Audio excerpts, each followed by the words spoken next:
ನಾಳೆ ಲೋಕಾಯುಕ್ತ ಪೊಲೀಸರು ಮುಡಾ ಹಗರಣದಲ್ಲಿ ಬಿ ರಿಪೋರ್ಟ್ ಸಲ್ಲಿಸ್ತಾರೆ. ಅರ್ಥಾತ್ ಸಿದ್ದರಾಮಯ್ಯನವರು, ಅವರ ಪತ್ನಿ, ಅವರ ಭಾವಮೈದ್ನ ಮತ್ತು ಅವರಿಗೆ ಜಮೀನು ಮಾಡಿದ್ದ ದೇವರಾಜು ಅವರಿಗೆ ಕ್ಲೀನ್ ಚಿಟ್ ಕೊಡ್ತಾರೆ. ಅವ್ರದ್ದೇನು ತಪ್ಪಿಲ್ಲ ಅಂತ ಹೇಳ್ತಾರೆ. ಪ್ರಶಾಂತ್, ತನಿಖಾ ಸಂಸ್ಥೆಗಳ ಮೇಲಿನ ಪ್ರಶ್ನೆಗಳನ್ನು ಅವರು ಇಡಿ ವಿರುದ್ಧ ಎತ್ತುತ್ತಾರೆ, ಇವರು ಲೋಕಾಯುಕ್ತ ಪೊಲೀಸರ ವಿರುದ್ಧ ಎತ್ತುತ್ತಾರೆ. ಅಲ್ಲಿಗೆ ಜನ ನಂಬುವಂಥ ಒಂದೇ ಒಂದು ತನಿಖಾ ಸಂಸ್ಥೆ ಭಾರತದಲ್ಲಿ ಇಲ್ವಾ ಅಂತ. ಅನ್ಫಾರ್ಚುನೇಟ್ಲಿ ಎಸ್, ಜನ ಕೇಳೋದಿದ್ದು ಇಡಿ ಮತ್ತು ಸಿಬಿಐಗಳು ಇವತ್ತು ಕೇಂದ್ರ ಸರ್ಕಾರದ ಕೈಗೊಂಬೆಗಳಾಗಿದ್ದರೆ ಲೋಕಾಯುಕ್ತ ಪೊಲೀಸರು ರಾಜ್ಯ ಸರ್ಕಾರದ ಅಧೀನದಲ್ಲಿದ್ದಾರೆ ಅಂತಕ್ಕಂಥದ್ದು ಸ್ಪಷ್ಟ. ಬಟ್ ಆದರೆ ಅದರ ಅರ್ಥ ಕಾನೂನಾತ್ಮಕವಾಗಿ ಅದನ್ನು ಪ್ರಶ್ನಿಸಬೇಕೇ ಹೊರತು ರಾಜಕೀಯವಾಗಿ ನೀವು ಪ್ರತಿ ಹೇಳಿಕೆಗಳನ್ನು ಕೊಡ್ತಾ ಹೋಗ್ಬೋದು. ಅಂತಿಮವಾಗಿ ಕಾನೂನಿನ ಮೂಲಕವೇ ಈ ಪ್ರಶ್ನೆಗಳನ್ನು ಬಗೆಹರಿಸ್ಕೊಳ್ಬೇಕಾಗುತ್ತೆ. ರಾಜಕೀಯ ಸ್ಟೇಟ್ಮೆಂಟ್ ಮಾಡೋದು ಬೇರೆ. ಲೋಕಾಯುಕ್ತ ಪೊಲೀಸರು ರಾಜ್ಯ ಸರ್ಕಾರದ ಅಧೀನದಲ್ಲಿದ್ದಾರೆ, ಅವರೇನು ರಿಪೋರ್ಟ್ ಕೊಡ್ತಾರೆ. But can you elaborate and convince the courts? That is very important. ಈಗ ನಾವು ಇಲ್ಲಿ ಕೂತ್ಕೊಂಡು ನಾವು ಪತ್ರಕರ್ತರಾಗಿ ಹೇಳ್ಬೋದು, ಲೋಕಾಯುಕ್ತ ಪೊಲೀಸರು ಕರ್ನಾಟಕ ಸರ್ಕಾರದ ಅಧೀನದಲ್ಲಿದ್ದಾರೆ. ಯಾಕಿದ್ದಾರೆ, ಯಾವ ಅಂಶಗಳ ಮೇಲಿದ್ದಾರೆ, ಇದನ್ನು ಉದಾಹರಣೆಗೆ ನಾಳೆ ಸಲ್ಲಿಕೆ ಆಗಲಿರುವ ಬಿ ರಿಪೋರ್ಟ್ನ ಪ್ರತಿ ಪೇಜು, ಪ್ರತಿ ಪ್ಯಾರಾ, ಪ್ರತಿ ಸಾಲನ್ನು ಇಟ್ಕೊಂಡು ಇಲ್ಲಿ ಇಂತಿಂಥ ತಪ್ಪುಗಳನ್ನು ಲೋಕಾಯುಕ್ತ ಪೊಲೀಸರು ತನಿಖೆಯಲ್ಲಿ ಮಾಡಿದ್ದಾರೆ ಅಂತ ಎಕ್ಸ್ಪ್ಲೇನ್ ಮಾಡಿದರೆ ಆ ಮಾತು ಬೇರೆ. ಅದೊಂದು ಭಾಗ.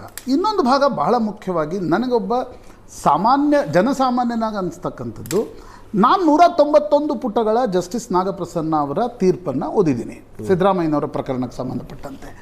ಉಳಿದಿದ್ದೆಲ್ಲ ಗದ್ದಲ, ಗಲಾಟೆ, ನಾಯ್ಸ್, ರಾಜಕೀಯ ಆರೋಪ ಪ್ರತ್ಯಾರೋಪಗಳ ಪಕ್ಕದಲ್ಲಿಡಿ. 2 ತಥ್ಯಗಳು ನನ್ನ ಎದುರುಗಡೆ ಇರ್ತಕ್ಕಂಥದ್ದು. ಒಂದು, ಜಸ್ಟಿಸ್ ನಾಗಪ್ರಸನ್ನ ಕೊಟ್ಟಿರ್ತಕ್ಕಂಥ ತೀರ್ಪು, ಮೊದಲನೇ ತೀರ್ಪು. ಎರಡನೇ ತೀರ್ಪು ಸಬ್ಸಿಕ್ವೆಂಟ್ಲಿ CBI ತನಿಖೆ ಬೇಡ ಅಂತಕ್ಕಂಥದ್ದನ್ನು ಅವ್ರು ಕೊಟ್ಟಿದ್ದಾರೆ. ಅಲ್ಲಿ ಅವರು ಎತ್ತಿರ್ತಕ್ಕಂಥ ಪ್ರಶ್ನೆಗಳಿಗೆ ಲೋಕಾಯುಕ್ತ ಪೊಲೀಸರಿಂದ ಬಿ ರಿಪೋರ್ಟ್ನಲ್ಲಿ ವಿತ್ ರೀಸನಿಂಗ್ ಉತ್ತರ ಬರುತ್ತಾ ಅಂತಕ್ಕಂಥದ್ದು ಬಹಳ ಮುಖ್ಯ. ಅದರ ಮಧ್ಯೆ ಇನ್ನೊಂದು ಅಂಶವೂ ಕೂಡ ಇದೆ. ಈಗ ಇಡೀ ಕೊಟ್ಟಿರ್ತಕ್ಕಂಥ ವರದಿ ಪೊಲಿಟಿಕಲಿ ಮೋಟಿವೇಟೆಡ್ ಅನ್ಬೋದು, ಬೇಕಾದನ್ಬೋದು. ಆದರೆ ಇಡೀ ತನ್ನ ಒಂದು ವರದಿಯಲ್ಲಿ ಕೆಲ ಅಂಶಗಳನ್ನು ದಾಖಲಿಸಿದೆ.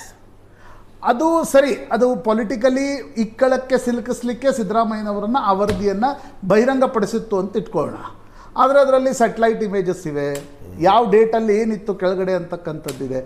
ಅದನ್ನು ಲೋಕಾಯುಕ್ತ ಪೊಲೀಸರ ವರದಿಯಲ್ಲಿ ಸ್ಯಾಟಿಸ್ಫೈ ಮಾಡ್ತಾರಾ ಅನ್ನೋದು ಮುಖ್ಯವಾಗಿ ನನಗೆ ಬೇಕಾಗಿರ್ತಕ್ಕಂಥ ಒಂದು ಉತ್ತರ. ಕರೆಕ್ಟ್. ಜನಸಾಮಾನ್ಯನಾಗಿ ನನ್ನ ಮುಖ್ಯಮಂತ್ರಿಯ ಬಗ್ಗೆ ಇರ್ತಕ್ಕಂಥ ಪ್ರಶ್ನೆಗಳಿವೆ, ಅದಕ್ಕೆ ಪ್ರಶ್ನೆಗಳನ್ನು ಎತ್ತಿದ್ದು ನ್ಯಾಯಾಧೀಶರು. ಹೌದು. ಉತ್ತರವನ್ನು ಕೊಡಬೇಕಾಗಿರ್ತಕ್ಕಂಥ ಜವಾಬ್ದಾರಿ ಇನ್ವೆಸ್ಟಿಗೇಟಿಂಗ್ ಏಜೆನ್ಸಿ ಏನು ಉತ್ತರವನ್ನು ಕೊಟ್ಟಿದೆ ಅನ್ನೋದ್ರ ಮೇಲೆ ನಾವು ನಾಳೆ ಇದರ ಬಗ್ಗೆ ಎಲಾಬ್ರೇಟ್ ಆಗಿ ಹೇಳ್ಬೋದು. ಶತಭಿಷ ಅವ್ರ ಮೇಲೆ ಅದೊಂದು ಬರ್ಡನ್ ಇರುತ್ತೆ. ಲೋಕಾಯುಕ್ತ ಪೊಲೀಸರು ಸರಿಗಿದೆ ಅಂತಲೂ ಪ್ರೂವ್ ಮಾಡ್ಬೇಕು ನೀವು. ಅಲ್ಲ, ಅದು ಇವಾಗ ನಮ್ಮ ಜ್ಯೂರಿಸ್ಡಿಕ್ಷನ್ಗೆ ಬರಲ್ಲ. ಪ್ರಾಸಿಕ್ಯೂಷನ್ ಅವ್ರದೇ ಆದಂತಹ ಲಾಯರ್ಗಳಿರ್ತಾರೆ. ಅಲ್ರಿ, ನೀವು ಆಸ್ ಅ ಪಾರ್ಟಿ ಪ್ರೂವ್ ಮಾಡ್ಬೇಕ್ರಿ. ಅಲ್ಲ, ನೀವು ಡಿಫೆನ್ಸ್ ಲಾಯರ್ ಆಗಿ ಹೇಳ್ತಿಲ್ಲ, ನಿಮಗೆ ಪಕ್ಷದ ವಕ್ತಾರರು ನೀವು. ಆಡಳಿತ ನೋಡ್ರಿ, ರಿಪೋರ್ಟ್ ಹಾಕಿರೋದು ಕರೆಕ್ಟ್ ಇದೆ ನಮ್ಮ ಲೀಡರ್ ಮೇಲೆ ಅಂತ ನೀವು ಪ್ರೂವ್ ಮಾಡ್ಬೇಕು. ಅದನ್ನ ಪ್ರೂವ್ ಮಾಡ್ತೀವಿ ಸರ್. ನಾನು ಮೊದಲಿಂದ ಹೇಳ್ಕೊಂಡು ಬರ್ತಾ ಇದ್ದೆ, ಈ 14 ಸೈಟ್ ಕೊಟ್ಟಿದ್ದು ಯಾರ ಅವಧಿಯಲ್ಲಿ ಅವ್ರ ಬಗ್ಗೆನೂ ವಿಚಾರಣೆ ನಡಿಬೇಕು. ಇನ್ನೊಂದು, ಸಿದ್ದರಾಮಯ್ಯನವರು ಯಾವತ್ತೂ ನನಗೆ ತನಿಖೆಯಿಂದ ಓಡೋಗಿಲ್ಲ. ನಾವು ಹೋಗಿದ್ದೀವಿ, ತನಿಖೆ ಮಾಡಿ ಆರಾಮಾಗಿ ನಾವು ಬಂದಿದ್ದೀವಿ, ಹೇಳಿಕೆಗಳನ್ನ ಕೊಟ್ಟಿದ್ದೀವಿ, ಎಲ್ಲ ನೀವು ಇಟ್ಟಿರೋ ಕಂಡೀಷನ್ಸ್ನ ನಾವು ಮಾಡಿದ್ದೀವಿ. ಇವಾಗ ಲೋಕಾಯುಕ್ತ ಯಾವ ರೀತಿಯಲ್ಲಿ ತನಿಖೆಯನ್ನು ಮಾಡಿದ್ದಾರೆ, ಅಗೇನ್ ನಾನು ಇನ್ಸಿಸ್ಟ್ ಮಾಡಿ ರೀಟ್ರೇಟ್ ಮಾಡ್ತಾ ಇದ್ದೀನಿ, ಲೋಕಾಯುಕ್ತ ತನಿಖೆ was monitored by justice Nagaprasanna. ಅವರೇ ನೋಡ್ಬೋದು. ಮಾನಿಟರ್ಡ್ ಅಂದ್ರೆ ಹಂತದಲ್ಲಿ ಯಾವ ರೀತಿಯ ರಿಪೋರ್ಟ್ ಅನ್ನ ಸಲ್ಲಿಕೆ ಮಾಡಿದ್ದಾರೆ. No sir, it was submitted on every date of hearing. ಇಲ್ಲಿವರೆಗೂ ಏನ್ ಮಾಡಿದೀರಾ ಅಂತ it was before. It is a court monitored investigation ಅಂತ. In a sense it is a court. Directly in a sense ಗಿನ್ಸ್ ಇರೋದಿಲ್ಲ, ಅಲ್ಲಿ ಗ್ರೇ ಏರಿಯಾಗಳಿಲ್ಲ, black ಇರಬೇಕು, ವೈಟ್ ಇರಬೇಕು. Not directly, but it was before him. And when ಇವಾಗ ಲೋಕಾಯುಕ್ತ ನಡೆಸಿರುವಂತ ತನಿಖೆ ಸರಿ ಇದೆ ಅಥವಾ ಕರೆಕ್ಟ್ ಆಗಿ ಪಾರದರ್ಶಕವಾಗಿ ಮಾಡ್ತಾ ಇದ್ದಾರೆ ಅಂದ್ರೆ ಅವ್ರು ಲೋಕಾಯುಕ್ತದ ಸಂಸ್ಥೆ ಮೇಲೆ ನಾವು ನಂಬಿಕೆಯನ್ನ ಇಡಬೇಕು. ಲೋಕಾಯುಕ್ತ ಪೊಲೀಸರ ತನಿಖೆಯ ಬಗ್ಗೆ ಜಸ್ಟಿಸ್ ನಾಗಪ್ರಸನ್ನ ಅವರು ಕೊಟ್ಟಿರ್ತಕ್ಕಂಥ ತೀರ್ಪು, ಅದೊಂದು ಲೋಕಾಯುಕ್ತ ಪೊಲೀಸರಿಗೆ ಕ್ಲೀನ್ ಚಿಟ್ ಅಂತ ಭಾವಿಸೋದು ತಪ್ಪಾದಿತ್ತು.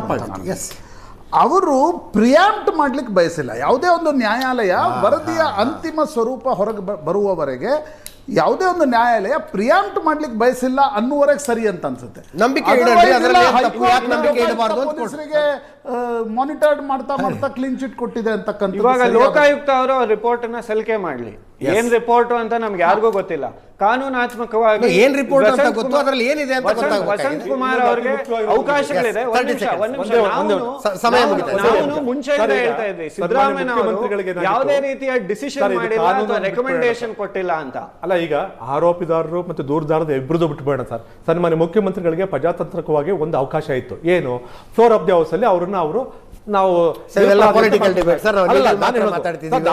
ಥ್ಯಾಂಕ್ ಯು ಸೋ ಮಚ್ ಮೂರು ಜನರಿಗೆ. Thank you Prashant. ಇದರೊಂದಿಗೆ ಇವತ್ತಿನ ಲೆಫ್ಟ್ ರೈಟ್ ಇನ್ ಸೆಂಟರ್ ಮುಗಿಸ್ತಾ ಇದ್ದೀನಿ. ನೇರ ದಿಟ್ಟ ನಿರಂತರ ಸುದ್ದಿಗಾಗಿ ನೋಡ್ತಾ ಇರಿ ಏಷ್ಯಾನೆಟ್ ಸುವರ್ಣ ನ್ಯೂಸ್.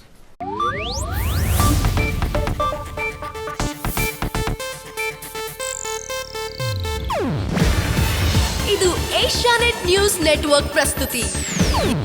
ನೀವು ನೋಡ್ತಿದ್ದೀರಾ ಏಷ್ಯಾನೆಟ್ ಸುವರ್ಣ ನ್ಯೂಸ್.